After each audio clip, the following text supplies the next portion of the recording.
Plus B बराबर 6, एक ही जगह रख दिया 5 प्लस बी बराबर, कैसे पलटता है? मतलब मानिए कहीं 12 लिखा था, मैंने कहा बेटा क्रम पलट दो, तो 12 क्या हो जाएगा 21, कहीं लिखा था 36, क्रम पलट दो 63। B1 B2। बच्चों नमस्कार, एसएमसी विद्यावर्ष में मैं ब्रजेश सिंह एक बार फिर से हाजिर हूँ लेकर एक और बेहतरीन क्लास। आज की क्लास बेटा कक्षा 10वीं के गणित विषय की है। जैसा कि लास्ट क्लास में हम लोगों ने गणित के यूनिट 3 को अच्छी तरह से खत्म किया था। आज उसी यूनिट के एग्जाम ओरिएंटेड एमसीक्यू क्वेश्चंस को हम पढ़ें। आशा करता हूँ बेटा आप सभी बेहतरीन होंगे, स्वस्थ होंगे, मस्त होंगे और निरंतर लगे हुए होंगे अपनी पढ़ाई में। ठीक है, त्योहार का सीजन है तो जरूरी है कि हमें त्योहार भी मनाना चाहिए, साथ ही साथ हमें यह भी नहीं भूलना चाहिए कि हमें अपनी पढ़ाई को, अपनी स्टडी को कंटिन्यू रखना है।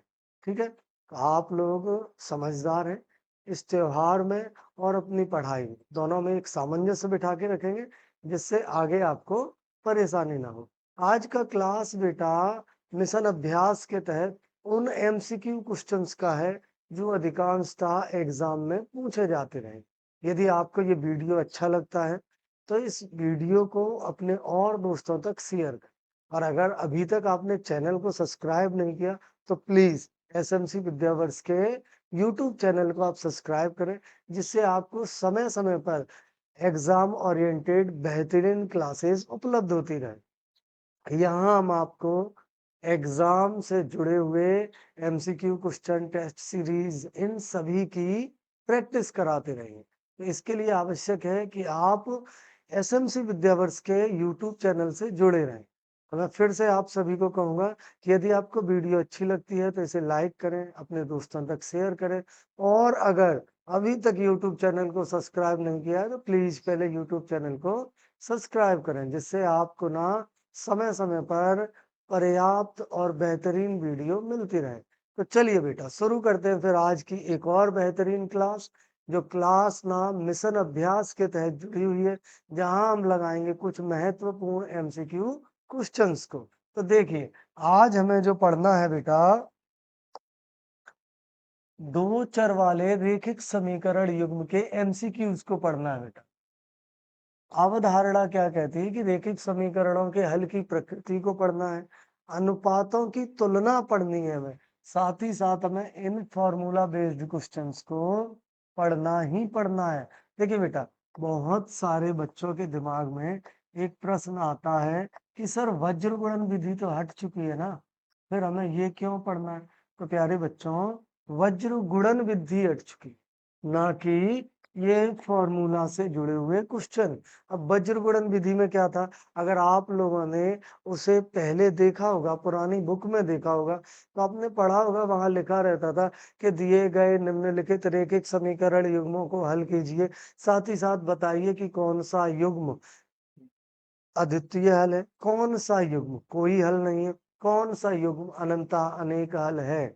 यहाँ तक तो करना ही करना है। इसके आगे क्या लाइन लिखी होती थी बेटा, आगे लिखा होता था जो निकाय अद्वितीय हल है उसे वज्र गुणन विधि से हल करें। क्लियर है ना? तो वज्र गुणन विधि में ना बेटा ये फॉर्मूला पढ़ना होता था मैं, B1 C2 B2 C1 C1 A2 C2 A1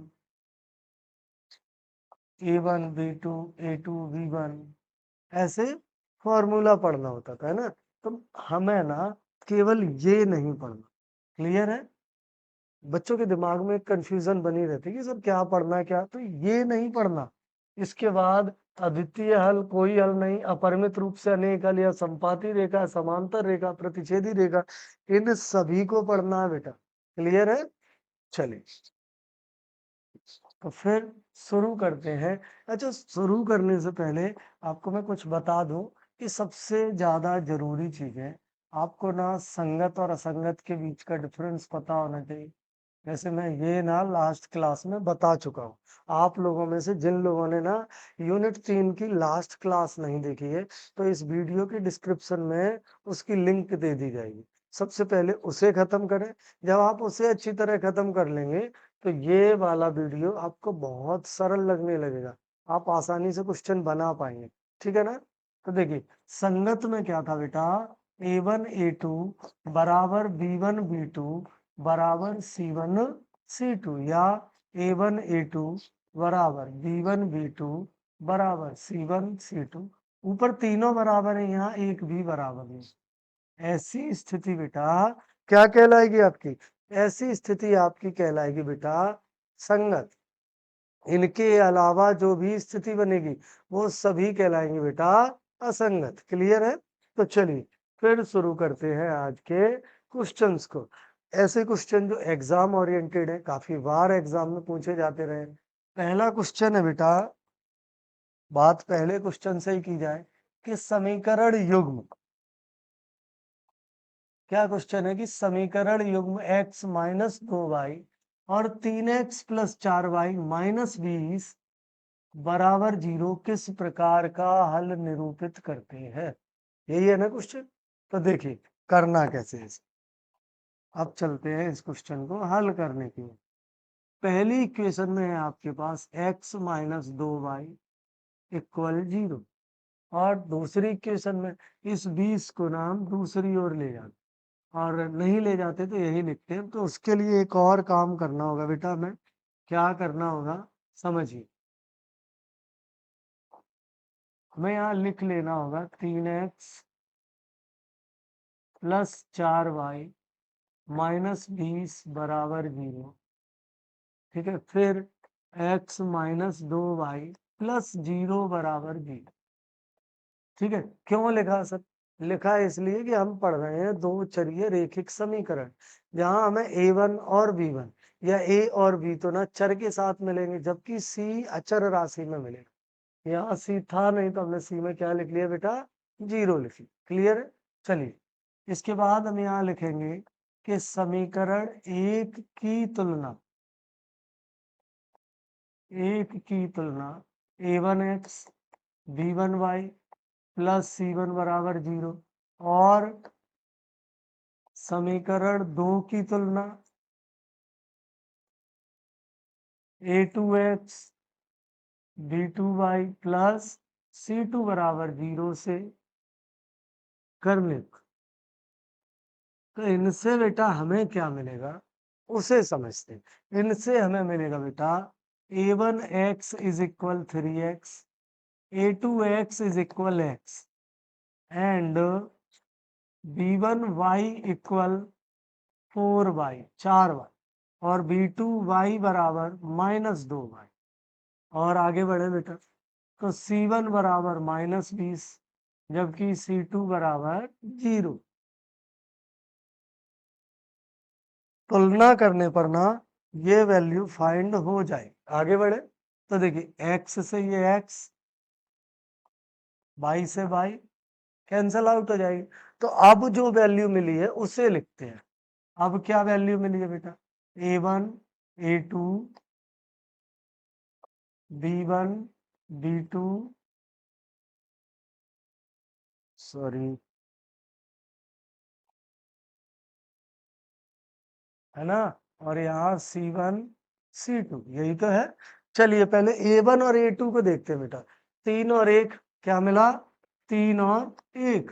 B1 और B2 में 4 और माइनस 2, C1 और C2 में माइनस 20 और 0। ये रही आपकी कंप्लीट वैल्यू बेटा, है ना, ये आपकी कंप्लीट वैल्यू होगी। तो फिर अब हमें आइडेंटिफाई करना होगा कि किस कंडीशन को ये निरूपित करेंगे। तो कैसे करेंगे, पहले लिखेंगे हम a1 बटे a2, b1 बटे b2, c1 बटे c2। क्लियर है? अब ना a1 की जगह वैल्यू लगाइए बेटा 3, a2 की जगह 1, b1 की जगह 4, b2 की जगह माइनस 2, c1 की जगह माइनस 20, c2 की जगह 0। कोई वैल्यू बराबर है क्या? नहीं है। मतलब हम क्या लिख पाएंगे बेटा कि a1 बटे a2 is not equal b1 बटे b2। ये दोनों बराबर है जी? बिल्कुल नहीं है। तो नॉट इक्वल c1 बटे c2। ये कंडीशन किसकी है बेटा, तो ये कंडीशन है बेटा, ये कंडीशन है अद्वितीय हल या प्रतिच्छेदी रेखा की, है ना बेटा, किसकी है, अद्वितीय हल या प्रतिच्छेदी रेखा की। ऐसे ये सारी चीजें आपको लिखने की आवश्यकता नहीं, मतलब मैं आपको समझा रहा हूँ इसलिए लिखना है।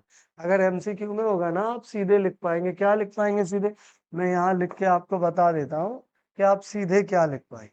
देखिए, आप सीधे लिख पाएंगे बेटा, a1 बराबर 3, b1 बराबर 4, c1 बराबर -20, a2 बराबर 1, v2 बराबर -2, c2 बराबर 0। ये लिख लिया आपने डायरेक्ट ही वैल्यू, क्योंकि एमसीक्यू क्वेश्चन में आपसे कभी ये नहीं पूछते कि सॉल्यूशन क्या होगा, है ना। मैं दोनों चीजों को साथ ही करा, इसके बाद आप सीधे कंपेयर कर लेंगे, हो जाएगा क्वेश्चन। चलिए बढ़ते हैं नेक्स्ट क्वेश्चन। अगले क्वेश्चन में बेटा कि यदि रैखिक समीकरणों के युग्म संगत हैं तो रेखाएं कैसी। देखिए, मैंने अभी फॉर्मूला लिखा था, है ना, क्या लिखा था कि संगत और असंगत हमें समझ नहीं होंगे। यहाँ आपसे पूछा जा रहा है कि यदि युग्म संगत है तो वह किस स्थिति को निरूपित करे। समझिए, अब सबसे पहले तो ना संगत के जो दो फॉर्मूला है उन्हें लिखते हैं हम। पहला फॉर्मूला बेटा a1 a2 equal b1 b2 c1 c2, पहला फॉर्मूला तो ये रहा। जबकि दूसरा फॉर्मूला क्या है बेटा, तो दूसरा फॉर्मूला है a1 a2 sir and is not equal b1 b2 is not equal c1 c2। ये रहा सर दूसरा फॉर्मूला, क्लियर है ना। ये पहला है और ये दूसरा है। अब हम चलते हैं फॉर्मूला पे, जहां हम पढ़ते हैं अद्वितीय हल का, कोई हल नहीं का, या प्रतिच्छेदी रेखा का। तो इस कंडीशन को तो ना बेटा क्या कहा जाएगा, अनंतः अनेक हल। क्लियर है, इसे अनंतः अनेक हल कहेंगे। जबकि दूसरी वाली स्थिति को क्या कहेंगे बेटा, इसे कहेंगे हम कोई हल नहीं। ठीक है, पर इन्हें ना ज्यामितीय में क्या कहा, ये तो बीज गणितीय हो गया, ज्यामिति में ये रहेगी बेटा संपाती रेखा। क्लियर है, जबकि ये जो दूसरी है ना बेटा, ये रहेगी प्रतिच्छेदी। कैसी रहेगी बेटा, प्रतिच्छेदी रेखा। अब आप ढूंढ सकते हैं कि यदि किसी क्वेश्चन में लिखा है कि समीकरणों का योग युग्म संगत है तो रेखाएं कैसी होंगी, तो रेखाएं बेटा समांतर होंगी जी, बिल्कुल नहीं होंगी सर। फिर क्या होगा, समांतर नहीं होंगी सर। संपाती, अकेली संपाती भी नहीं होंगी सर। हमेशा प्रतिच्छेदी नहीं होंगी सर। होगा क्या, प्रतिच्छेदी और संपाती दोनों ही होंगी। क्लियर है, चलिए बढ़ते हैं आगे। अगले क्वेश्चन में बेटा कि समीकरण युग्म 2x plus 3y, 2x plus 3y, है ना, बराबर 5 लिख लेता हूं। 2x प्लस 3y बराबर 5 equation first, 4x plus 6y बराबर 10 इक्वेशन सेकेंड। देखिए, बहुत सारे बच्चों के दिमाग में कंफ्यूजन होता है कि सर पिछली बार जब आपने तुलना की थी ना, तब ये 5 ये 10 यहाँ जो संख्या थी वो बराबर की इस ओर ना होके बराबर की इस ओर थी, अब की बार इस ओर है। तो बेटा एक बात दिमाग में बिठा लो कि अगर पहली इक्वेशन में अचर राशि बाहर है तो दूसरे में बाहर है, नो प्रॉब्लम। अगर एक में बाहर है और एक में अंदर है, मतलब बेटा ये कहीं लिखिए 3x plus 5y plus 4 is equal 0। अगला लिखा है 6x plus 10y is equal -1। अब प्रॉब्लम है, क्यों प्रॉब्लम है बेटा, क्योंकि ये एक अचर अंदर है जबकि ये अचर बाहर है। तो या तो इसे अंदर करेंगे इसे, या इसे बाहर करेंगे, और अगर दोनों ही है फिर कुछ नहीं करना, है ना, फिर कुछ भी नहीं करना, ये समझ लीजिए। तो चलिए क्या करना होगा, सीधे तुलना करनी है ना। तो तुलना अब नहीं लिखने वाला मैं, यहाँ केवल इतना लिख देता हूं, तुलना करने पर जैसे ही आप सीधे सीधे तुलना करेंगे तो आपको मिलेंगे A1 बराबर 2, A2 बराबर 4, B1 बराबर 3, B2 बराबर 6। अच्छा, प्लस माइनस का विशेष ध्यान देना होगा आपको। अगर यहाँ माइनस होती तो माइनस लगाना पड़ता है ना। साथ ही साथ C1 बराबर 5 और C2 बराबर 10 मिल चुकी वैल्यू। अब आइडेंटिफाई करिए कि इन चार ऑप्शन में सही ऑप्शन कौन सा है। तो भाई पहले तो मैं क्या करूंगा, मैं लिख लूंगा A1 A2 comma B1 B2 comma C1 C2। चलिए कोई नहीं, लगाते हैं वैल्यू। A1 की जगह बेटा 2 है, नीचे 4 है। B1 की जगह 3 है, नीचे 6 है। यहाँ 5 है, नीचे 10 है। दो एकम, दो एकम, दो दूनी। क्लियर है बेटा। ऐसे ही 3 एकम 3 दूनी, 5 एकम 5 दूनी। तो क्या आ चुका, 1/2 बराबर 1/2 बराबर 1/2, तीनों ही बराबर है। अब मुझे ये बताइए, जहां तीनों बराबर हो मतलब A1/A2 बराबर, B1/B2 बराबर, C1/C2, ये कंडीशन कहाँ अप्लाई होगी बेटा? ये कंडीशन सर अप्लाई होगी अपरिमित रूप से अनेक हल। क्लियर है ना? अपरिमित रूप से अनेक हल। अगर यहाँ ये बीज गणित की बात ना करके ज्योमेट्री की बात करते बेटा, तब तब हम लिख देते कि संपाती रेखाएं निरूपित करता है। चलिए आगे बढ़ते हैं। अगले क्वेश्चन में है बेटा समीकरण युग द्वारा निरूपित रेखा, सेम चीज है ना, प्रतिच्छेदी संपातर समांतर सॉरी संपाती और लंबवत। अब की बार आपको ज्योमेट्रिकल मतलब ज्यामितीय मेथड से पता वैसे ही करना है। अगर समझिए, आपसे पूछा जाए कि बताइए संपाती है तो आप संपाती निकालेंगे।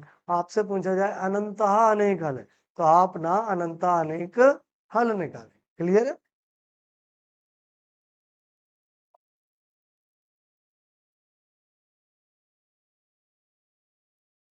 चलिए बेटा देखते हैं इस क्वेश्चन को भी।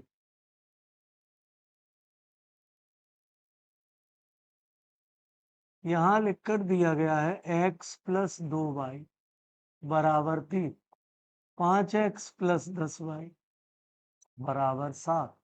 यहाँ से कंपेयर करेंगे समीकरण 1 2 की, तुलना करेंगे। तो तुलना करने पे जो वैल्यू मिलेगी ना हमें बेटा, वो कितनी मिलेगी? तो वह मिलेगी हमें A1 बराबर 1, A2 बराबर 5 और B1 बराबर 2, B2 बराबर 10, C1 बराबर 3 और C2 बराबर 7। अच्छा, पीछे क्वेश्चन में इनकी तुलना लिख चुके हैं हम लोग, तो हर बार तो नहीं करेंगे तुलना। अब हम सीधे आइडेंटिफाई करें। क्या करेंगे बेटा? तो देखिए A1/A2 comma B1/B2 comma C1 तो 1/5, 2/10, 3/7, दो एकम दो, दो पंचे 10, मतलब 1/5 और 1/5 ये तो बराबर है, पर 3/7 बराबर नहीं। यही है ना, कंडीशन यही बनी। ये इंडिकेट किसे करेगा बेटा? तो देखिए ये वैल्यू इंडिकेट करेगी A1 को, और ये वाली A2 को, ये वाली B1 को, ये वाली B2 को, ये वाली C1 को और ये वाली बेटा C2 को है। यही इंडिकेशन होगा। तो आगे हम क्या लिख पाएंगे? हम लिख पाएंगे कि A1/A2 इक्वल है किसके? B1/B2 पर इज नॉट इक्वल C1/C2। अब ये कंडीशन किस में अप्लाई होती है? अद्वितीय हल में या प्रतिच्छेदी में, समांतर में, समपाती में। तो ये कंडीशन अप्लाई होती है बेटा, कोई हल नहीं है या समांतर रेखाएं निरूपित करता है। क्लियर है? चलिए फिर बढ़ते हैं आगे। अगले क्वेश्चन में है बेटा कि किस मान के लिए समीकरण संपाती रेखाएं निरूपित करता है। देखिए बेटा, साथ ही साथ आपको कुछ बताता चलो, मैथ ना प्रैक्टिस से ही आता है ना।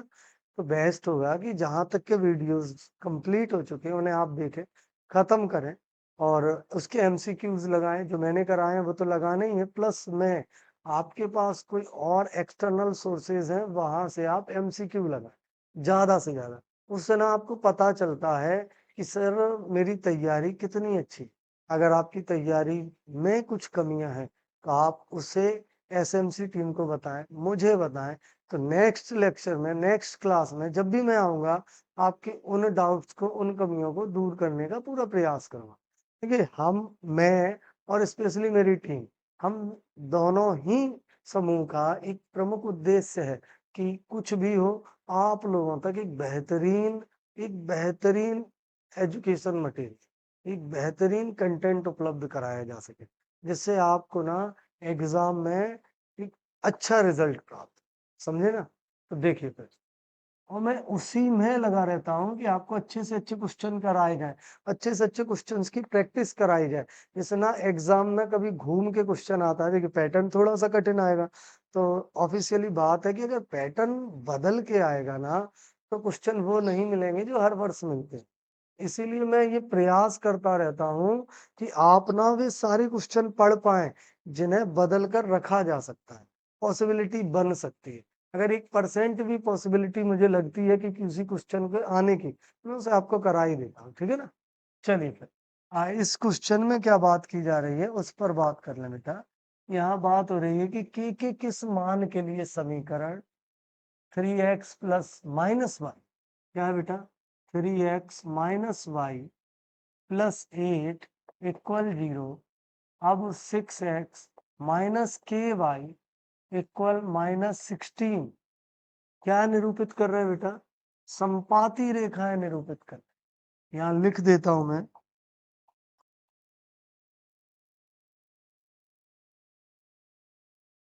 संपाती रेखा, यही तो निरूपित कर रहे हैं। चलिए अब वापस से चलते हैं क्वेश्चन। क्वेश्चन में क्या है बेटा, ये रहेगा आपका समीकरण 1, ये 2, इसे अभी 2 नहीं बनाएंगे, सुनिए। 8 ना 0 के इस ओर, तो 16 भी इस ओर ही आएगा। हम 16 की साइड चेंज करेंगे, हमें इक्वेशन मिलेगी 6x - ky। माइनस है यहाँ आएगा तो क्या हो जाएगा बेटा, प्लस हो जाएगा। क्या होगा, प्लस। प्लस 16 बराबर 0, समीकरण 2। इनके बाद एक लाइन लिख देता हूं जिससे आपको समझ आ जाए कि समीकरण 1 व 2 की तुलना कर। तुलना किससे करनी है, तुलना a1x b1y c1 बराबर 0 और a2x b2y c2 बराबर 0 से करने पर, यही तो होगा। इनकी जैसे ही तुलना करेंगे बेटा। अब मैं डायरेक्ट लिख रहा हूं, आप समझना है ना, क्योंकि देखिए एमसीक्यू कर रहे हैं तो एक एक पॉइंट को लिखेंगे ना तो फिर तो एमसीक्यू हो ही नहीं पाएंगे, ठीक है। चलिए तो a1 बराबर क्या मिल जाएगा बेटा, 3, साथ ही साथ b1 -1 और c1 8। ऐसे ही नीचे a2 बराबर 6, b2 बराबर -k और c2 बराबर +k 16।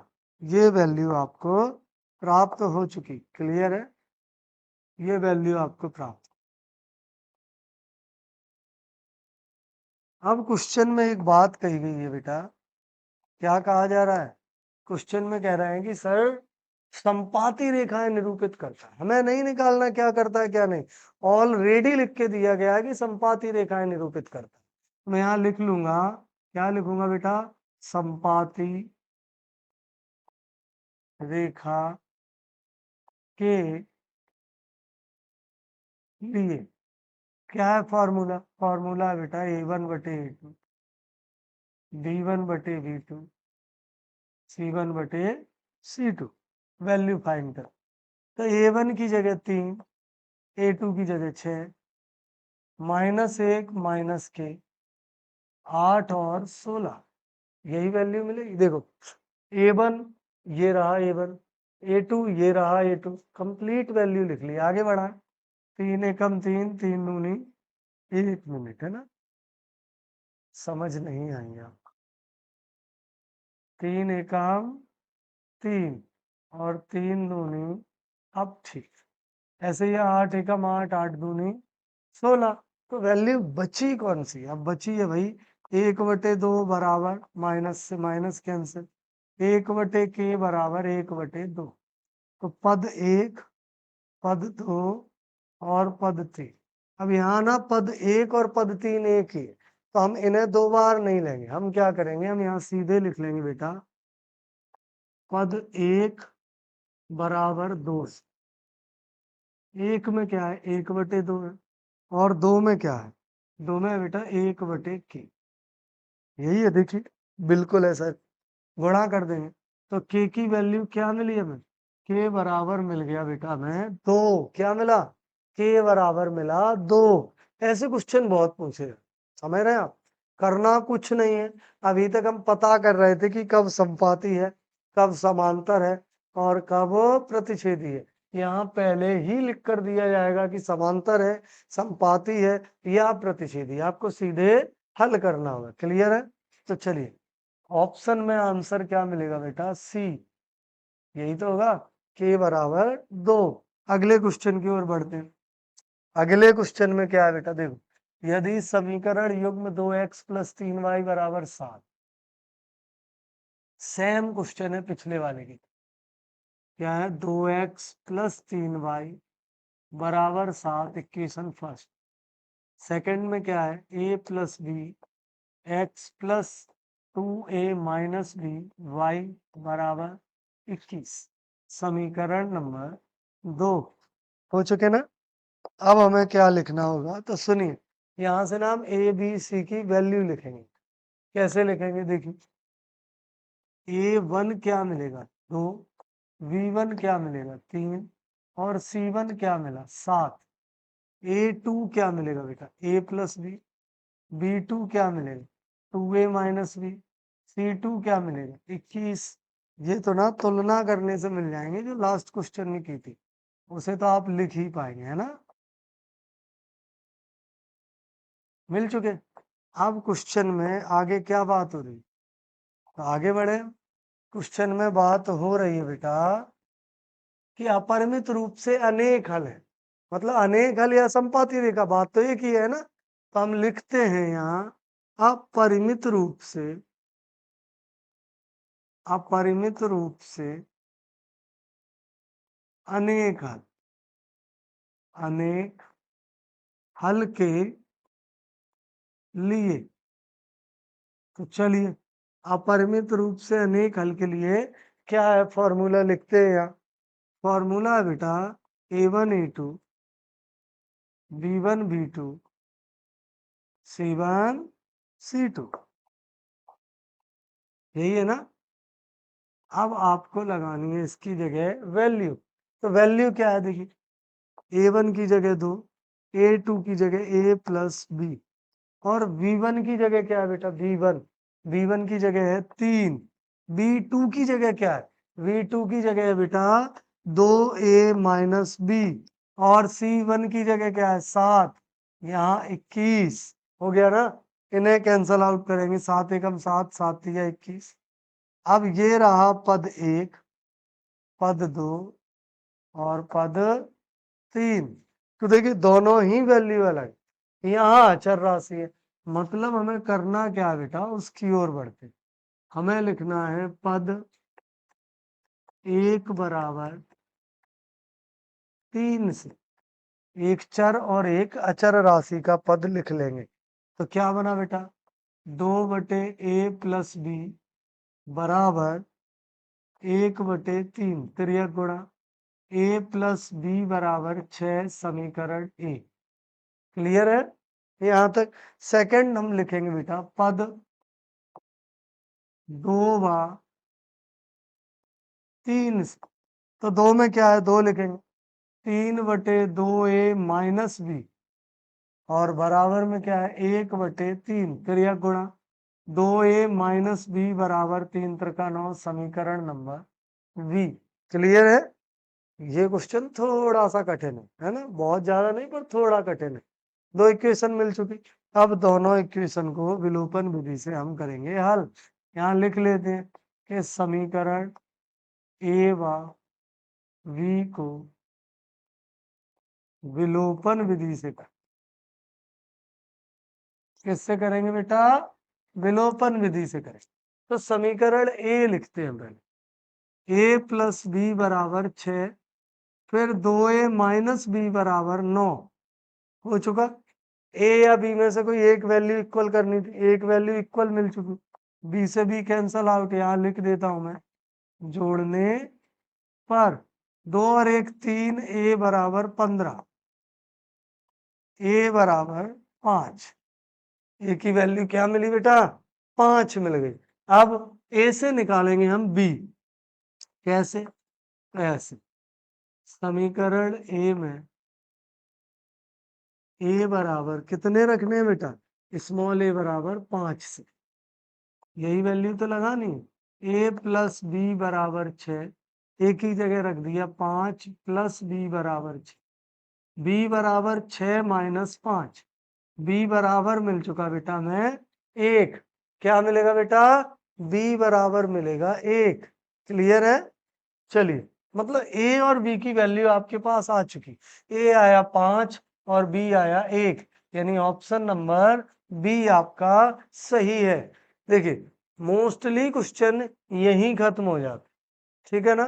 अगर थोड़ा सा कॉम्प्लिकेटेड क्वेश्चन होगा, उसे बेटा हमें लेकर जाना होगा ए और वी तक। क्लियर है? आगे बढ़ते हैं, चलिए।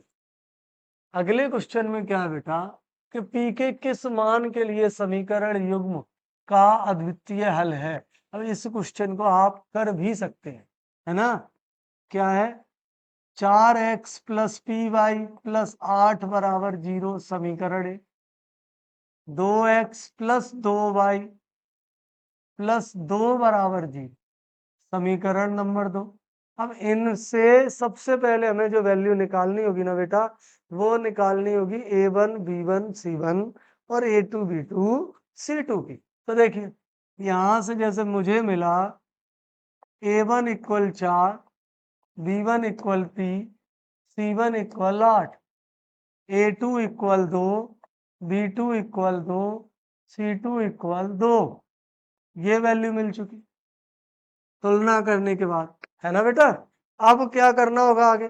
आगे ना, ये जो a1 a2 b1 b2 c1 c2 मिले हैं ना, इसे अद्वितीय हल की फॉर्म में लिखना होगा बेटा, क्योंकि हमसे बात की गई है केवल अद्वितीय हल की। अद्वितीय हल में क्या होता है बेटा? a1 बटे a2 is not equal b1 बटे b2। तो a1 की जगह मिला 4, a2 की जगह मिला 2, 4 बटे 2 लिख लिया। दूसरी ओर बेटा हमें मिला p बटे 2 बराबर नहीं, इस 2 से 2 कैंसल, p बराबर नहीं 4। क्लियर है? यानी ऑप्शन नंबर बी आपका क्या है बेटा? सही है। ठीक है, क्या सही है बेटा? ऑप्शन नंबर बी सही है। ठीक है, चलिए फिर बढ़ते हैं अगले क्वेश्चन की ओर।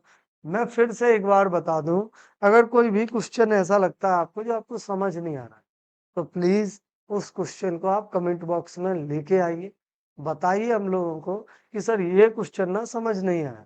नेक्स्ट वीडियो जब भी आएगी आपका वो डाउट खत्म किया जाए।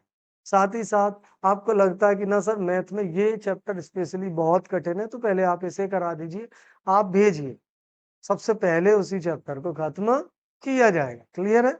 चलिए आगे बढ़ते हैं अगले क्वेश्चन के।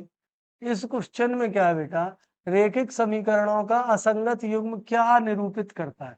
पॉइंट समझना बेटा, असंगत युग्म मतलब a1 a2 बराबर b1 b2 c1 c2, यही तो है। या a1 a2 b1 b2 c1 c2, तो ये किसे कर रहा है? ये कर रहा है बेटा समांतर रेखाओं को। किसे? समांतर रेखाओं को सर। चलिए बढ़िया, अगले क्वेश्चन में है समीकरण y बराबर, अच्छा ऐसे क्वेश्चन थोड़े से कॉम्प्लिकेट, ठीक है, ये क्वेश्चन आपको एग्जाम में परेशान कर ही सकते हैं, बिकॉज क्योंकि इसका एक कारण है बेटा। कारण क्या है कि ऐसे क्वेश्चन आज से पहले हम लोग नहीं पढ़ रहे थे, क्योंकि एमपी बोर्ड में ऐसे क्वेश्चन पूछे नहीं जा रहे थे, तो हम लोग भी नहीं पढ़ रहे थे ना। ऐसे क्वेश्चन मोस्टली सीबीएसई या अदर बोर्ड्स में पूछे जाते थे। तो फिर करना क्या है, उस पर बात करें। देखिए, सबसे पहले हमें एक नंबर लाइन या इंटीजर लाइन खींचनी है, संख्या रेखा खींचनी है। जैसे ये खींच ली मैंने बेटा, है ना। यहाँ इस जगह क्या आएगा, इस जगह आएगा आपका 0। उसके बाद x की कोई वैल्यू है नहीं, y की वैल्यू है बेटा, तो मैं नीचे तक लेके जाता हूं और यहाँ हो गया -1, -2, -3, आगे -4, -5, -6, -7।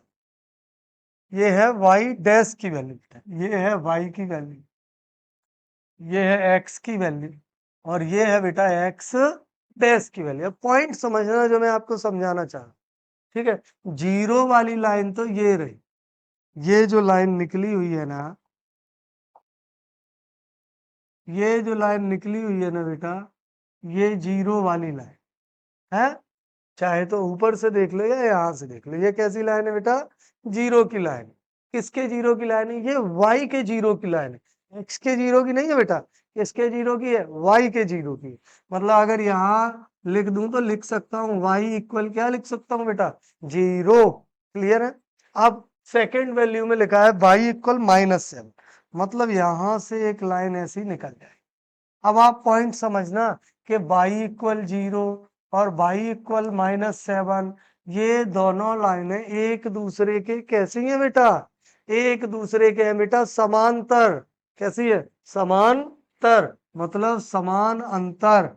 यही तो है ना, यही है ना बेटा, समान अंतर। और समांतर कब होती है बेटा, समांतर होती है बेटा कोई हल नहीं पर। कब होंगी बेटा, कोई हल नहीं पर होंगी, समांतर।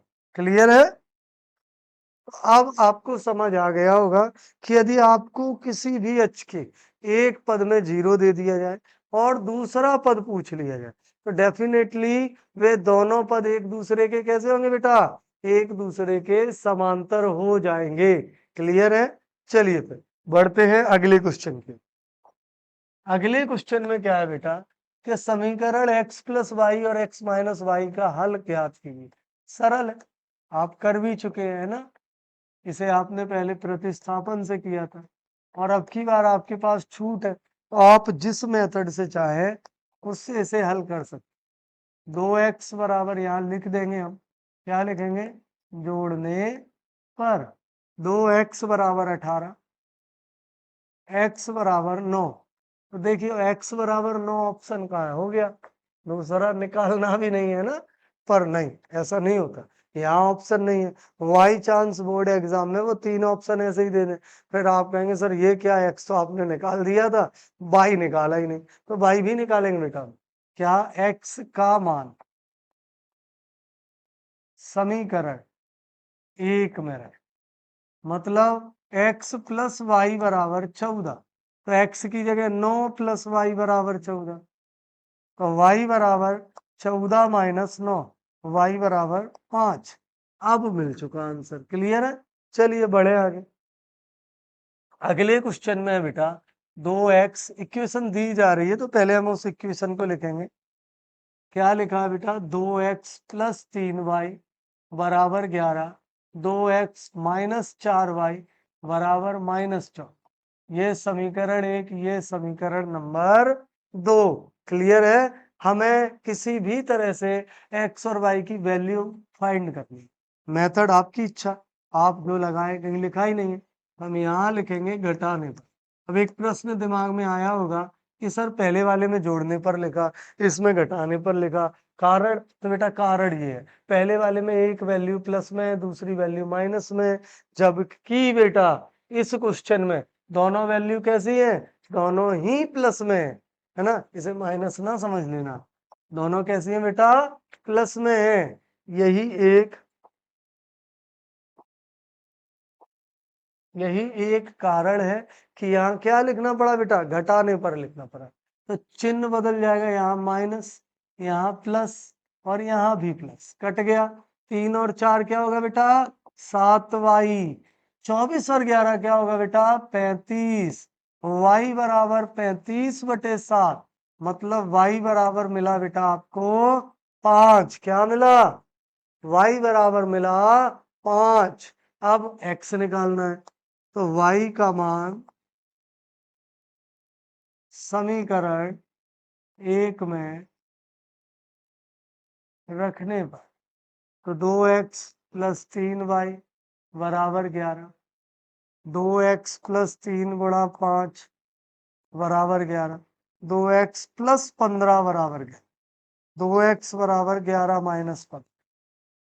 क्लियर है, मतलब सर 2x बराबर -4, x बराबर -4/2, x बराबर -2। एक x बराबर 5 है, सॉरी y बराबर 5 है, और x बराबर क्या बेटा, -2 है। क्वेश्चन खत्म होना चाहिए, पर नहीं भाई, आपसे पूछा था कुछ और ही गया है। क्या पूछा गया है, बात कर लेते हैं उसकी भी। तो देखिए बेटा, आपसे पूछा गया है y बराबर mx प्लस 3। अब ना आप पहले लगाएंगे y की वैल्यू, किसकी वैल्यू लगाएंगे बेटा, पहले लगाएंगे y की वैल्यू। y में कितना है, 5 है, m गुणा x में कितना है, -2 है, +3 साइड चेंज, 5 माइनस 3 बराबर -2m, तो 2 बराबर -2m, कैंसल आउट, m बराबर -1। क्या मिला m का मान बेटा, -1। क्लियर है, तो देखिए ऑप्शन है जी, बिल्कुल है sir, option number A is the correct answer. ठीक है, बढ़ते हैं अगले क्वेश्चन। अगले क्वेश्चन में क्या है बेटा, कि समीकरण 3x प्लस 4y, यहाँ x का, केवल x का मान पूछा गया, 3x प्लस 4y बराबर 10 और x माइनस वाई बराबर 1। अच्छा, अगर इस क्वेश्चन को आपको सरल करना है, सीधे ही करते हैं, क्या सरल, कठिन ही कहा, यहाँ 1 का गुणा, यहाँ 3 का गुणा। चाहो तो आप लिख देना, क्या लिख देना बेटा, कि समीकरण 1 में 1 का व समीकरण 2 में 3 का गुणा करने पर, तो 3 एकम 3x प्लस 4y बराबर 10, 3x माइनस 3y बराबर 3, ये हो चुके। आगे घटाने पर क्या लिखना है बेटा, घटाने पर माइनस प्लस माइनस, यही होगा ना। देखिए मैं बता दूं, 1 का गुणा 3 में, 1 का 4 में, 1 का 10 में, फिर 3 का 1 में, 3 1 एकम 3x, 3y और 3 एकम 3। इनके बाद घटाने पर क्यों लिखे, दोनों के साइन बराबर। ठीक है, तो ये कैंसल आउट, 4 और 3 7y बराबर 7, y बराबर 1। अब y का मान समीकरण 2 में कहाँ रखेंगे, y का मान समीकरण 2 में रखें। समीकरण 2 में क्या बेटा, x माइनस वाई बराबर 1, तो x माइनस वाई की जगह 1 बराबर 1, x बराबर 1 प्लस 1, x बराबर 2 है कहीं ऑप्शन, जी बिल्कुल है बेटा, x बराबर 2 हो चुका। अगले क्वेश्चन की ओर बढ़ते हैं। देखिए अगले क्वेश्चन में क्या है, कि रेखिक समीकरण युग्म 2 दिए गए हैं और आपसे पूछ लिया गया है कि बताइए कि x और y के मान किस चतुर्थांश में होंगे। मैं यही तो बता रहा हूं कि एग्जाम में वो कुछ अलग नहीं करेंगे, क्वेश्चन वही पूछेंगे जो पूछे जाते रहे, बस उन्हें घुमा दिया जाएगा, जैसे कि ये क्वेश्चन है।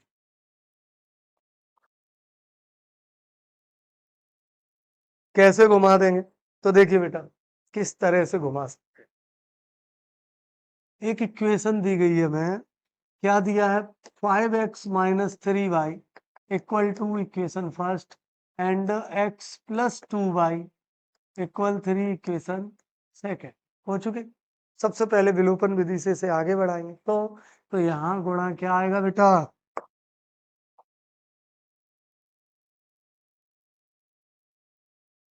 यहाँ गुणा 1 और यहाँ गुणा 5। साथ ही साथ हम लिख देंगे कि समीकरण 1 में 1 का व समीकरण 2 में 5 का गुणा करने पर, जैसे ही गुणा करेंगे बेटा क्या मिलेगा हमें, देखिए 5x माइनस 3y बराबर 2, नीचे 5x प्लस 10y। क्यों? क्योंकि देखिए ऊपर 1 का गुणा करना था तो सीधे इक्वेशन लिख ली, नीचे गुणा करना है 5 का। किसका करना है बेटा? 5 का गुणा करना। तो 5 एकम 5, 5 दूनी 10 और 5 तिया 15, माइनस माइनस माइनस यहाँ लिख देता हूं मैं घटाने पर। अब क्लियर है, ये माइनस, यहां भी माइनस और यहां भी माइनस, कैंसल। 10 और 3 माइनस 13y माइनस 13 कट गए। y बराबर क्या मिला बेटा? y बराबर मिला आपको 1। क्या मिला? 1 मिला। अब y का मान, y का मान समीकरण 1 में रखने पर, समीकरण 1 क्या है बेटा? 5x माइनस 3y बराबर 2, यही है ना समीकरण 1। अब समीकरण 1 में y की जगह y का मान लगाएंगे। क्या मान है? 5x माइनस 3 गुणा 1, कितना बेटा? 1 है, बराबर 2। तो 5x बराबर 2 प्लस 3, साइड चेंज कर लेंगे। तो 5x बराबर 5, x बराबर 5/5, x बराबर 1। क्या मिला बेटा? x बराबर सर मिल गया हमें 1, है ना। अब आपको एक और विशेष बात बता दूं कि करना क्या, चतुर्थांश कैसे करना है।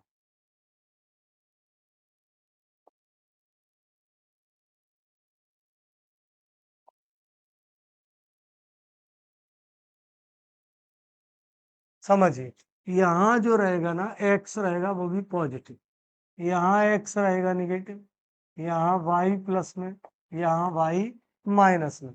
ये होता है बेटा पहला चतुर्थांश, पहला, ये दूसरा, और ये बेटा तीसरा, और ये आपका अंतिम या चौथा। ये तो चतुर्थांश हो चुके। अब सर मुझे ना सीधे पता करना हो तो ऑप्शन है बेटा, जब ना, मैं भी बताता हूं आपको, जब ना बेटा x भी प्लस में हो, x किस में हो? प्लस में, और y प्लस में हो, तब हम इस चतुर्थांश में आएंगे। किस में आएंगे बेटा? पहले चतुर्थांश में। समझना, ये यूनिट 8, यूनिट 7 और यहाँ और हायर में तो बहुत काम आने वाला है आपके।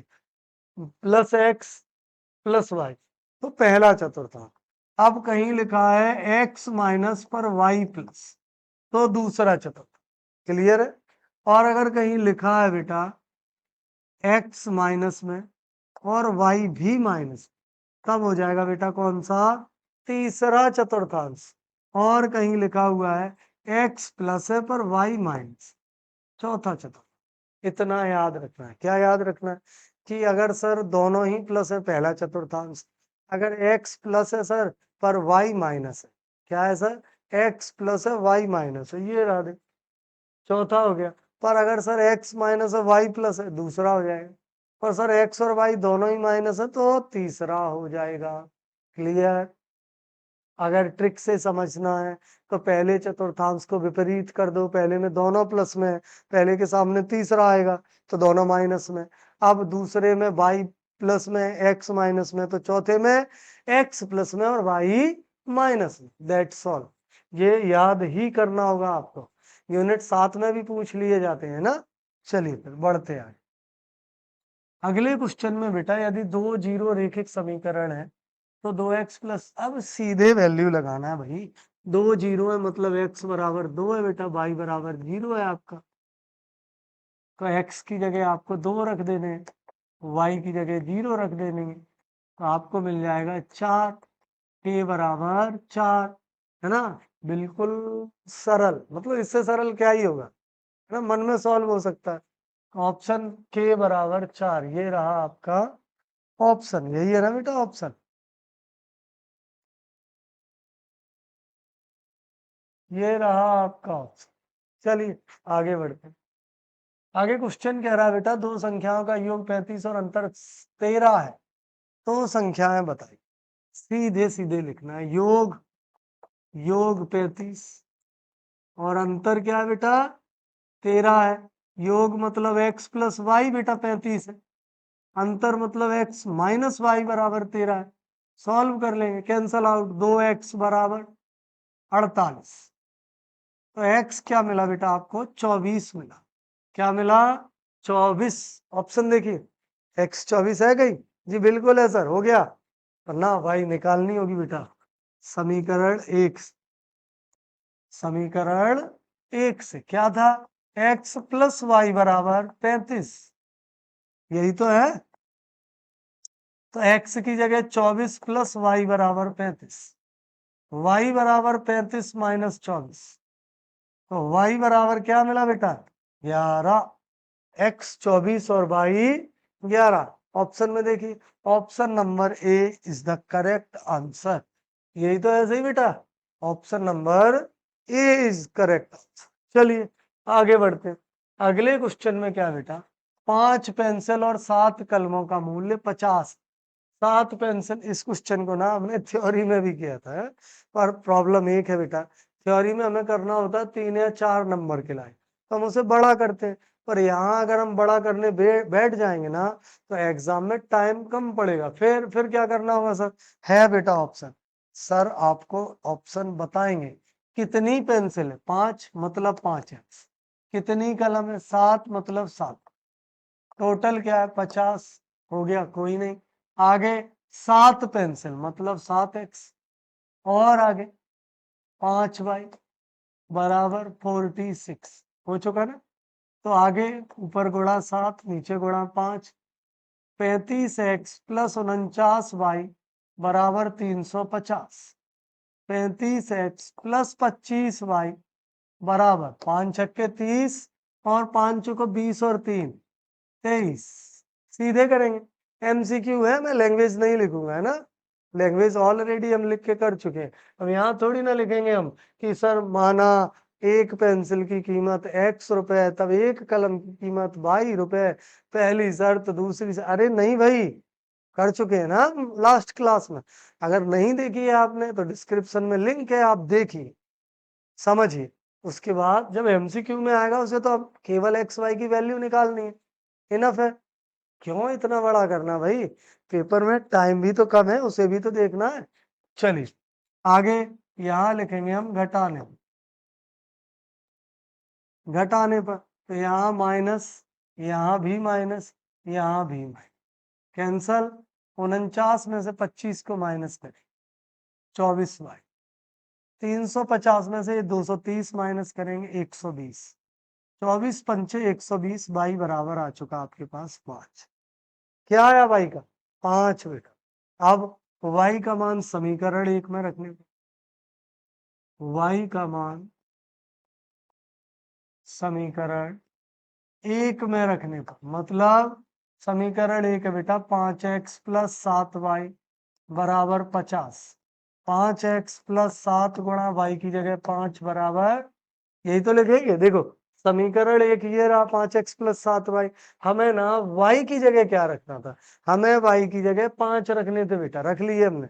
आगे बढ़ाएंगे, 5x प्लस 35 बराबर 50, साइड से 5x बराबर 50 माइनस 5x बराबर 15, 5 दिया x बराबर 3, हो गया। अब ऊपर चलिए और ये देखिए x किसे माना था, पहले कौन था पेंसिल, मतलब x क्या होगी हमारी पेंसिल होगी, तो फिर y क्या होगी, y कलम होगी, दोनों हो गए। क्योंकि पहले x लिखा गया मतलब पेंसिल लिखी गई, फिर y लिखी गई मतलब कलम लिखी गई। पूछा क्या जा रहा है, पेंसिल का मूल्य मतलब x बराबर 3, यही तो होगा आंसर। ठीक है, क्लियर है। चलिए बढ़ते आगे। एक भिन्न 1/3 हो जाता है। अब मानिए, सपोज करिए आप, आपके पास एक भिन्न है, भिन्न क्या है, x/y। अब यहाँ ये बात क्या कर रहे हैं, ये कह रहे हैं जब उसके अंश से एक घटाए। मैंने यहाँ लिखा x-1, y में कुछ नहीं किया, बराबर में हो गया 1/3। यही तो कह रहे हैं कि ये एक भिन्न है जो 1/3 हो जाती है यदि उसके अंश में से एक घटाया जाए। मैंने घटा दिया। अब क्रॉस मल्टीप्लिकेशन, क्रिया गुणा,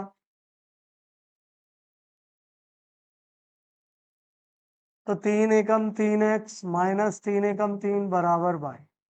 ये बनी इक्वेशन पहली। छोड़ दीजिए, यहीं छोड़ दीजिए, है ना, क्योंकि हमने प्रतिस्थापन भी पढ़ रखी है। सेकंड में क्या बात कर रहे हैं, इनकी बात सुनेंगे, इनकी बात सुनना जरूरी है भाई, नहीं सुनेंगे तो फिर काम नहीं चलेगा, है ना। कुछ लोगों की बातें सुननी पड़ती हैं, उन्हीं में से ये क्वेश्चन वाले हैं, इनकी बात भी सुननी होगी। तो चलिए आगे कह रहे हैं, जब हर में 8 जोड़ दिए जाएं तो 1/4 हो जाती। पहले तो मैंने ये लिखी भिन्न। अब हर में कितने जोड़े जाएंगे, 8, मैंने जोड़ दिया, तो कितनी बन रही है, 1/4 बन रही है। फिर से क्रॉस मल्टीप्लिकेशन, 4x बराबर क्या मिला आपको, देखिए 4x बराबर क्या मिला बेटा आपको, आपको मिला y+1। समीकरण नंबर 2, यहाँ लिख देंगे हम कि समीकरण 1 से y का मान रखने पर, तो समीकरण 2 लिखिए 4x, y की जगह क्या आएगा, देखिए y की जगह आएगा बेटा 3x माइनस 3 प्लस 8। 3x यहाँ आई, 4x माइनस 3। पॉइंट समझिए फिर से, 3x पॉइंट समझिए, अदरवाइज आप कंफ्यूज हो जाए। जो इक्वेशन थी वैसे ही लिखी, छोड़। सेकेंड कंडीशन को सॉल्व किया, यहाँ से जो इक्वेशन बनी वहां y थी, इसकी जगह y की जगह ये वैल्यू पुट कर दी, हो गई। तो साइड चेंज कर ली, बराबर 8 में से 3 गए 5, तो x बराबर क्या मिल चुका है, x बराबर बेटा मिल गया आपको 5। सीधे समीकरण 1 में रख देंगे, भाई मिल जाएंगे। समीकरण 1 क्या है, 3x माइनस 3 बराबर y, तो 3 × 5 माइनस 3 बराबर y, 15 माइनस 3 बराबर y बराबर 12। यही तो मिला। अब भिन्न को किस रूप में लिखा था, भिन्न लिखी गई थी बेटा x और y के रूप, x की जगह 5, y की जगह 12। है कहीं ये आंसर, ये 5 है ना, 5/12 कहीं है, जी सर बिल्कुल है 5/12, ये रहा, ठीक है ना, हो गया। अब यही क्वेश्चन अगर थ्योरी में आता तो हम थोड़ी लैंग्वेज लिख लेते, सॉल्व ऐसे ही करना है, बस एमसीक्यू में है तो थोड़ा शॉर्ट सॉल्व कर लेंगे, और अगर थ्योरी में है 3 या 4 अंक में है तो हम उसमें लैंग्वेज लिखें। क्लियर है, बढ़ते आगे। अगले क्वेश्चन में बेटा 2 अंकों की एक संख्या के अंकों का योग, ये क्वेश्चन समझ लीजिए क्योंकि ये क्वेश्चन एग्जाम में भी पूछा जाएगा। सबसे पहले हम मानेंगे, माना 2 अंकों की संख्या, ठीक है ना, 2 अंकों की संख्या क्या होगी बेटा, x और y। 2 अंकों की संख्या हो गई x और y। यहाँ ना इकाई क्या मिलेगी हमें, इकाई का अंक क्या ही मिलेगा, इकाई का अंक सर आपको y मिलेगा, और दहाई का अंक क्या मिलेगा, दहाई का अंक सर आपको मिलेगा x। दोनों मिल गए, जी बिल्कुल मिल गए दोनों। तो फिर अब कुछ नहीं, पहली कंडीशन की बात कर ली। क्या कह रहे हैं पहली कंडीशन में, कि 2 संख्याओं के अंकों, एक संख्या के अंकों का योग, मतलब कहीं लिखा है भाई 45 और आपसे पूछा जाए अंकों का योग बताइए, मतलब 4 + 5 बराबर 9। इसी तरह से ये पूछ रहे हैं, ठीक है ना।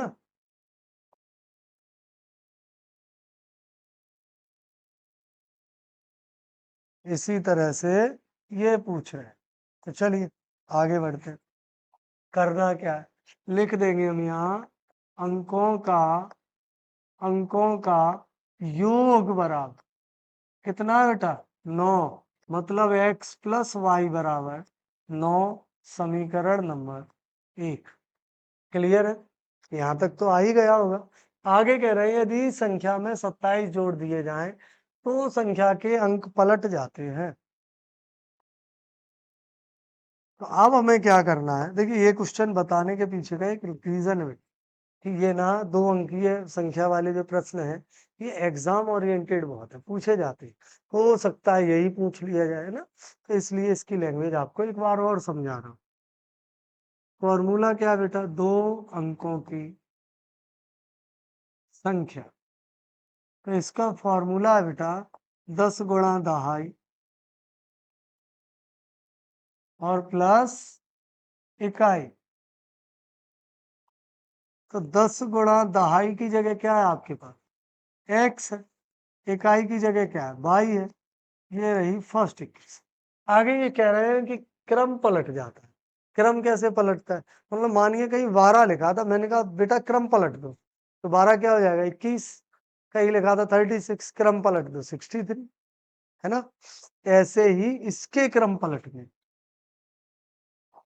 तो देखिए क्रम पलटने पर संख्या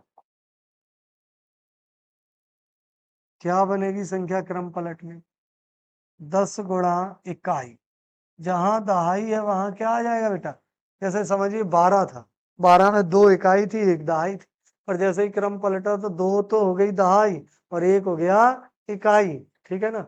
10 गुणा इकाई प्लस दहाई, वैल्यू लगाएंगे तो 10 गुणा इकाई की जगह y plus x, equation number B. अब क्वेश्चन में ये कहा जा रहा है कि यदि आप समीकरण ए में, किसमें बेटा ए में 27 जोड़ दें तो आपको समीकरण बी प्राप्त हो जाए, ये कहा जाए क्वेश्चन में। तो समीकरण ए में क्या है, लिखते हैं 10x प्लस वाई है बेटा, 27 जोड़ेंगे बराबर में 10y प्लस एक्स है। अब आपको करना क्या है उसे समझिए, आपको इस 27 को लेके जाना है, इसको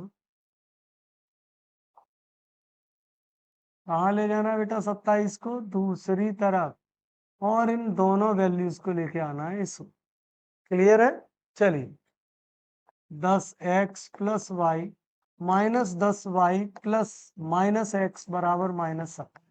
10 में से 1 कम 9x माइनस 9y बराबर -27। अब इस इक्वेशन में किसी का भाग जाएगा, किसका, 9 का, तो लिख दें 9 का भाग देने,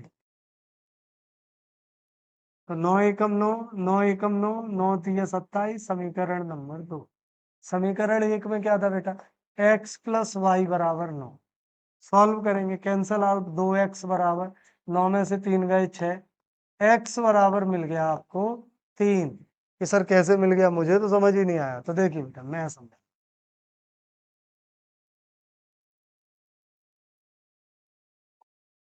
1 मिनट आपको समझ आएगा, है ना। क्या आया यहाँ से बेटा, x माइनस वाई बराबर -3, ये समीकरण 1 रहा। जबकि दूसरा पहले से ही एक समीकरण था, ये 2 रहा। समीकरण 1 क्या था बेटा, x प्लस वाई बराबर 9। अब समझिए मैंने बताया था x या y में बराबर होने चाहिए, यहाँ दोनों ही बराबर है, चिन्ह अलग अलग होने चाहिए, यहाँ y के अलग भी है। हम कुछ भी ना लिखकर सीधे कैंसल आउट करेंगे, इन्हें 2x लिखेंगे, 9 में से 3 जाएंगे, ये 6 होंगे बेटा, 2 तिया x की वैल्यू आपको मिल चुकी 3। कहाँ है 3, 2 बार है 3, यहाँ और यहाँ। आपने जो इक्वेशन लिखी थी वहां x कहाँ है, आगे या पीछे, तो आपकी इक्वेशन में x है पहले, y है बाद में, मतलब आंसर होना चाहिए 36। पन्ना चेक करते हैं, x मिल चुका है, y और निकालते हैं। समीकरण 1, x प्लस वाई बराबर 9, तो ना 3 प्लस वाई बराबर 9, y बराबर 9 माइनस 3, y बराबर क्या मिला बेटा 6। क्या मिला, y बराबर 6 मिला सर। तो फिर हमें एक इक्वेशन दी गई थी बेटा इक्वेशन में था एक्स वाई, हमने जो माना था एक्स की जगह हमें क्या लिखना था 3, वाई की जगह 6, आंसर क्या मिला 36। क्लियर है, इसे समझना होगा, है ना। क्यों ऐसे क्वेश्चन एग्जाम में थ्योरी में भी पूछ लिए जाते हैं, 3 या 4 नंबर में भी पूछ लिए। अगले क्वेश्चन में बेटा एक पिता की आयु उसके पुत्र की आयु की 3 गुनी थी। कितनी गुनी थी बेटा 3 गुनी। मानिए पिता जो है ना, पिता उसकी आयु मान लीजिए आप 3x, और पुत्र की जो आयु है ना बेटा वो मान लीजिए आप, या ऐसे नहीं मानना तो फिर एक और तरीका है। क्या है बेटा, ऐसे शायद आपको समस्या आए तो देखिए क्या तरीका, उस तरीके पे चलिए। पहले इसे साइड में करें। पिता की वर्तमान आयु x वर्ष, अब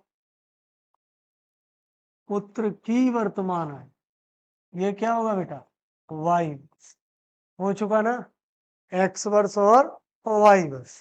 पहली कंडीशन में इनने कह दिया है कि जो पिता है, पिता वो अपने पुत्र का 3 गुना है। मतलब मानिए पिता ए है, पुत्र बी है, पिता की आयु है 30 वर्ष तो पुत्र की 10 वर्ष, 3 गुना हो गया ना, 10 3 30।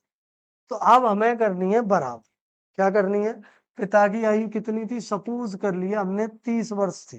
कितनी थी बेटा 30 वर्ष। तो पुत्र की आयु बची 10 वर्ष, पर हमें दोनों बराबर करनी है। तो पिता की जगह x, पुत्र की जगह y, पर पुत्र की 10 में 3 का गुणा कर दीजिए, मतलब x बराबर 3y। समीकरण नंबर 1। आगे लिखा है 12 वर्ष बाद पिता और पुत्र की आयु 2 गुनी हो जाएगी। तो देखो पहले लिखता हूं मैं 12 वर्ष बाद पिता, 12 वर्ष बाद पिता की आयु। लास्ट क्लास में ऐसे क्वेश्चन किए हुए थे, जब भी बाद आएगा ना x प्लस बाद, फिर 12 वर्ष बाद पुत्र की आयु y प्लस 12, दोनों को ही एक दूसरे के इक्वल रखना होगा बेटा। मतलब यहाँ ये रहे पिता और इस ओर रहे बेटा पुत्र। अब मुझे आप एक बात बताइए, पिता और पुत्र की आयु की तुलना की जाएगी तो पुत्र बड़ा हो सकता है, ये तो संभव ही नहीं है ना क्वेश्चन में। तो पिता क्या है बेटा 2 गुना है। कितना है 2 गुना है। तो हम पुत्र में 2 का गुणा कर देंगे, यहाँ करेंगे 2 का गुणा। ठीक है, करिए। x plus 12, 2y plus 24, 2y यहाँ इसे वहां, x माइनस 2y बराबर 24 माइनस 12, यानी कि x माइनस 2y बराबर 12, समीकरण नंबर 2। क्लियर है यहाँ तक। अब सीधे लैंग्वेज लिख लीजिए। क्या लैंग्वेज, के समीकरण 2 में, समीकरण 2 में समीकरण 1 से x बराबर 3y रखिए। और समीकरण 2 में जो x है बेटा, क्या है, ये जो x है इसकी जगह क्या लिखेंगे हम 3y, 3y लिखेंगे माइनस 2y बराबर 12, यानी y बराबर मिल चुका हमें 12। पुत्र की वर्तमान आयु कितनी मिल गई बेटा 12 वर्ष। अब पुत्र से पिता 3 गुना था, मतलब 12 तिया 36, ये रहा आंसर। ठीक है, फिर भी यदि आप निकालना चाहें तो समीकरण 1 से x बराबर 3y, तो x बराबर 3 गुणा 12, x बराबर 36 वर्ष, दोनों की ही प्राप्त होती। ठीक है, आगे बढ़। अब बात हो रही बेटा x माइनस वाई, ये क्वेश्चन आप कर पाएंगे, ऐसे क्वेश्चन करा दिए तो ये तो मैं नहीं कराऊंगा। ठीक है, इसके नेक्स्ट क्वेश्चन में क्या बेटा, एक और इक्वेशन है और जहां आपको बताना है कि कोई हल नहीं है तब k का मान ज्ञात करो। ये क्वेश्चन भी आप कर चुके हैं। क्या होगा, a1 बराबर 1 होगा, b1 बराबर 2 होगा, c1 बराबर क्या होगा, c1 बराबर होगा 3। और इस इक्वेशन को थोड़ा सा बदलना होगा, 5x प्लस के वाई इक्वल -7। बस इतना सा बदलना होगा जिससे दोनों बराबर हो पाए। तो दूसरी इक्वेशन में क्या रहेगा बेटा, a2 5 रहेगा, v2 k रहेगा और c2 रहेगा -7। हो चुके। अब कोई हल नहीं का फॉर्मूला, a1 a2 बराबर नहीं b1 b2 बराबर c1 c2। वैल्यू लगाइए, 1/5 2/k 3/-7 बराबर में। सॉल्व करेंगे तो ये रहा पद 1, ये 2, पद 1 व 2 से 1/5 बराबर 2/k। के बराबर क्या मिला बेटा आपको, 10। क्या मिला, 10। ऐसे ऑलमोस्ट 3-4 क्वेश्चन कर लिए, इसलिए इसे मैंने बहुत ज्यादा डेप्थ में नहीं बताया आपको। क्लियर है। अगले क्वेश्चन में क्या है, समीकरण में x बराबर a और y बराबर b है, तो वैल्यू ज्ञात कीजिए। अरे भाई सरल है, x की जगह a लगाएगी, y की जगह b लगाएगी, हो गया a + b बराबर 4। खत्म बात। x बराबर a है तो x की जगह a लगा दिया, y बराबर b है y की जगह b लगा दिया, y b से b कैंसिल, 2a = 6। तो a बराबर क्या मिला, 3। क्या मिला बेटा, 3। a उठा के इक्वेशन फर्स्ट में, 3 - b बराबर 2, -b बराबर 2 - 3 -b -1। क्या मिला b बराबर बेटा 1। मतलब वैल्यू मिली a बराबर 3 b बराबर 1। किस ऑप्शन में, तो a बराबर 3 b बराबर 1। Option number A is the correct answer. आगे बढ़े। समीकरण के प्रतिच्छेद बिंदु बिल्कुल वैसे ही करना है। क्या करना है, अब यहाँ पता है इनने कंफ्यूज कैसे कर दिया। इनने आपको जो इक्वेशन दी है वो इनने परफेक्ट बनाकर नहीं दी है। आपको करना क्या, देखो y बराबर दिया है 3x - यही तो दिया है, इसे आप मानो समीकरण 1। और y बराबर दिया है इन्होंने 5x - 11, इसे आप मानो समीकरण नंबर 2। और आप लिख दो कि समीकरण 2 में y का मान समीकरण 1 से रखने। यहाँ ये जो 2 है ना, ये जो 2 है बेटा, ये जो 2 है, ये यहाँ y की जगह ये इक्वेशन लिख, 3x - 5 बराबर 5x - 11, 5x यहाँ, ये यहाँ। तो 3x - 5x यही तो आएगा बराबर -11। 5 वहां जैसे ही जाएंगे बेटा, +5। 5 में से 3 -2x -6। तो x बराबर क्या मिल गया, 3। क्या मिला, x बराबर 3। अब निकालना है y, तो यहां रख दीजिए y बराबर 3 × 3 - 5। क्यों, क्योंकि इक्वेशन है 3x - 5। यही तो है पहली इक्वेशन। देखिए y बराबर 3x - 5, 3 × x की जगह 3, 3 3 9, तो 9 - 5 मतलब y बराबर 4। That's all. मिल चुका, बिल्कुल जी मिल चुका। अगले पे, दो समपूरक कोणों में बड़ा कोण छोटे कोण से 18 डिग्री अधिक है। समझिए, एक कोण बड़ा हो गया, ये कैसा हो गया, बड़ा। अब एक छोटा हो गया, छोटा कौन सा हो गया बेटा, ये हो चुका छोटा। ठीक है, x और y दोनों मिलकर। अब हमें क्या करना है कि संपूरक है, मतलब x + y बराबर 180 है पहले। दूसरे में कह रहे हैं कि बड़ा कोण छोटे कोण से 18 अधिक, बना रहने। तो बड़ा कोण ये है, 18 अधिक है, अपोजिट साइड जोड़ देंगे। x की जगह जैसी की तैसी वैल्यू लगा दी, y + 18 + y बराबर 180, साइड से 2y बराबर 180 - 18, यही तो आएगा। तो आगे 2y बराबर, घटाइए, 10 में से 8 जाएंगे, क्या बचा बेटा, 2, और 7 में से 1 6, 1, 2 8 16, 2 एकम 2। y बराबर क्या मिला बेटा, 81। क्या मिला, 81। अब सेकंड वैल्यू निकालनी, यहाँ रख दीजिए y का मान। तो x बराबर 81 + 18 x बराबर 99 डिग्री। तो बड़ा कोण कौन सा है? अब 81 बड़ा है या 99 बड़ा है? तो बड़ा है बेटा 99। कौन सा बड़ा है? 99 बड़ा है सर। मतलब आंसर आएगा 99। क्या आंसर आएगा बेटा? 99। ठीक है। इस क्वेश्चन को ना हम लोगों ने लास्ट क्लास में पढ़ रखा है, लास्ट क्लास में कर रखा है इस क्वेश्चन को। ठीक है, बढ़िया। अगले क्वेश्चन में बेटा कि x बराबर 0, x बराबर -4 एक करा दिया है मैंने, है ना? क्या कराया था? y बराबर 0 और y बराबर -7। पॉइंट समझिए कैसे। एक बार फिर से नंबर लाइन। ऐसे क्वेश्चन बहुत कंफ्यूज करने वाले हैं एग्जाम, है ना? उसका एक बड़ा कारण है कि ऐसे क्वेश्चन हम लोगों ने पढ़े नहीं है।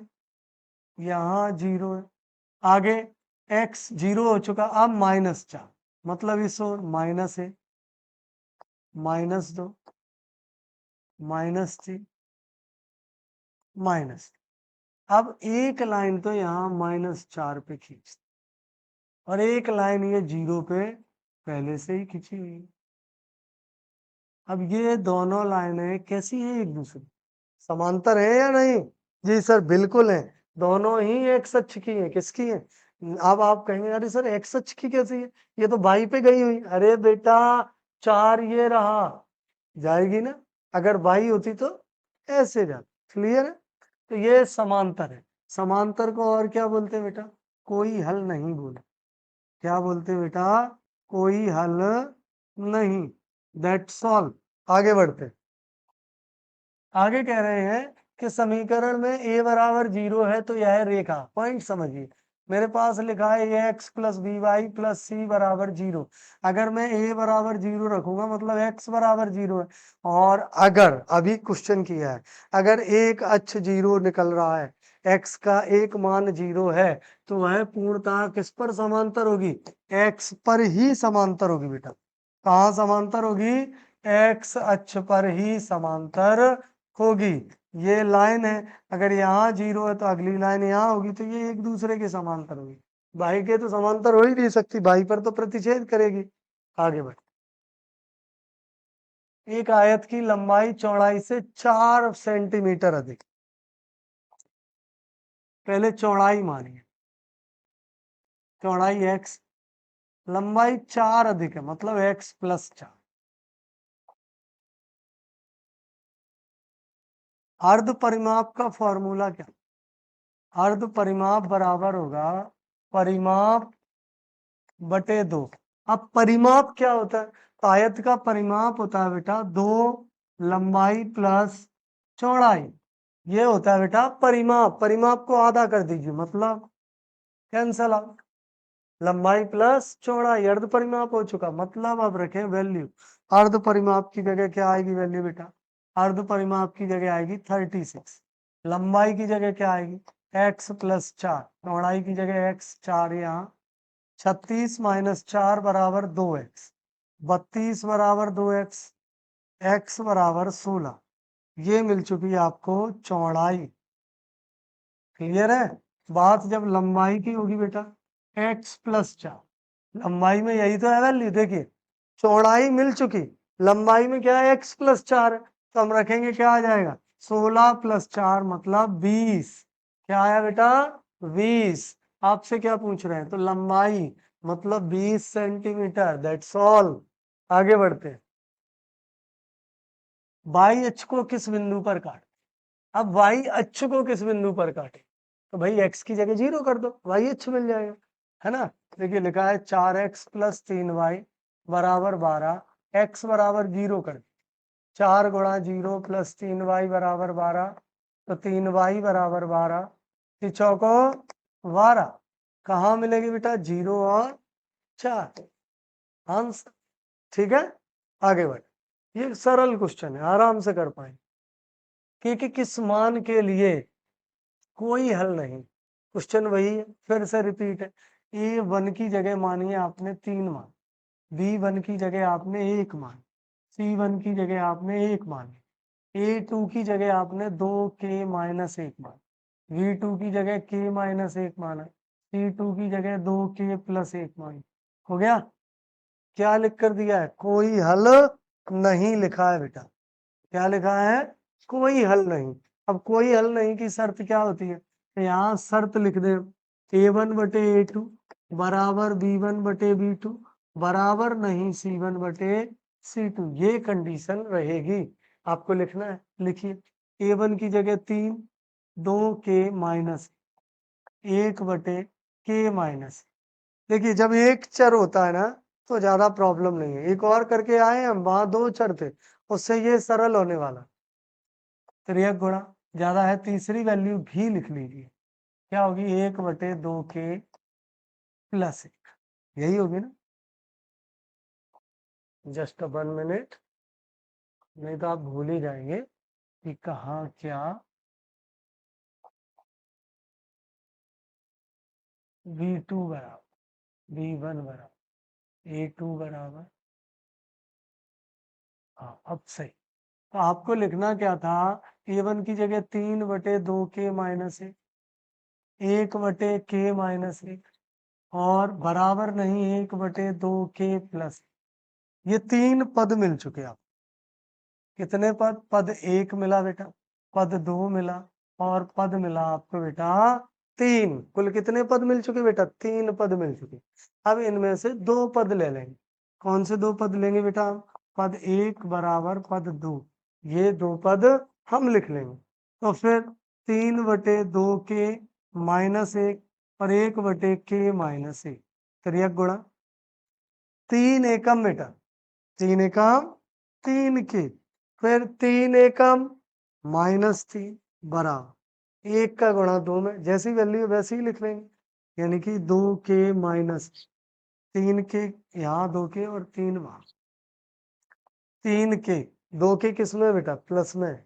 जैसे ही यहाँ आएंगे -2, -1, 3 वहां जाएंगे +3, 3K में से 2K कम 1K बराबर, 3 में से 1 गया 2, मतलब K बराबर मिल चुके आपको 2। क्या मिलेगा आंसर? 2। That's all. ठीक है। अगले क्वेश्चन में क्या है बेटा कि समीकरण y बराबर x है और y बराबर -x, y बराबर x, y बराबर साथ ही साथ -x है। तो अब आप बताइए किस वैल्यू को पुट कर दिया जाए।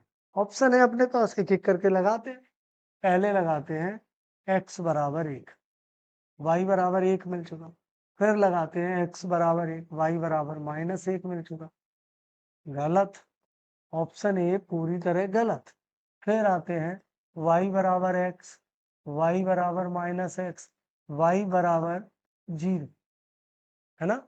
यही तो लगाएं, 0। फिर x बराबर 0। देखिए हमें पता है कि 0 कैसी वैल्यू है? न्यूट्रल वैल्यू है, माइनस प्लस से फर्क ही नहीं पड़ता। तो फिर क्यों आगे बढ़ना है? ये रहा आंसर। खत्म करते हैं इसे, आगे देखते हैं अगले क्वेश्चन को। आज के लास्ट क्वेश्चन क्या है? ये इक्वेशन है समांतर रेखा, मतलब कोई हल नहीं निरूपित करना है। इसे करेंगे आप सब लोग, ठीक है? तो आज की क्लास में इतने क्वेश्चन थे आपके पास, 30+ क्वेश्चंस मैंने आपको एमसीक्यू के कराए। आशा करता हूँ आपको ये समझ भी आए होंगे बहुत अच्छी तरह। फिर भी अगर किसी क्वेश्चन को लेकर आपके मन में किसी भी प्रकार का डाउट है कि सर मुझे क्वेश्चन नंबर ये नहीं आया, आप पूछ सकते। अगर आपको इसमें डाउट नहीं है, इसके अलावा कोई क्वेश्चन है जो एनसीईआरटी में है, आपको परेशान करना, आप पूछ सकते हैं, निसंदेह पूछ सकते हैं, ठीक है ना? अब जरूरी क्या है वो बताओ। तो देखिए ये तो हो ही चुका। अब मैं आपको इसके बाद आगे जिन चैप्टर्स की बात करने वाला हूँ उनमें है यूनिट 6। अधिकांश बच्चों का ये वीक रहता है। यूनिट 8, उन्हीं पोर्शंस पे बात करूंगा जो परेशान करते हैं। यूनिट 9 और यूनिट 10। तो आगामी कुछ दिनों में, स्पेशली दीपावली की छुट्टियों में, हम इन यूनिट्स पर चर्चा करेंगे। इन यूनिट्स की बेसिक को पढ़ेंगे, इन यूनिट से जुड़े हुए क्वेश्चंस को लगाएंगे, साथ ही साथ एमसीक्यू की प्रैक्टिस करेंगे। तो बने रहिए एसएमसी विद्यावर्स की टीम के साथ। आपको हम उपलब्ध कराते रहेंगे बेहतरीन से बेहतरीन कंटेंट। तो फिर मिलते हैं बच्चों एक और क्लास में नेक्स्ट। तब तक के लिए धन्यवाद। जय हिंद।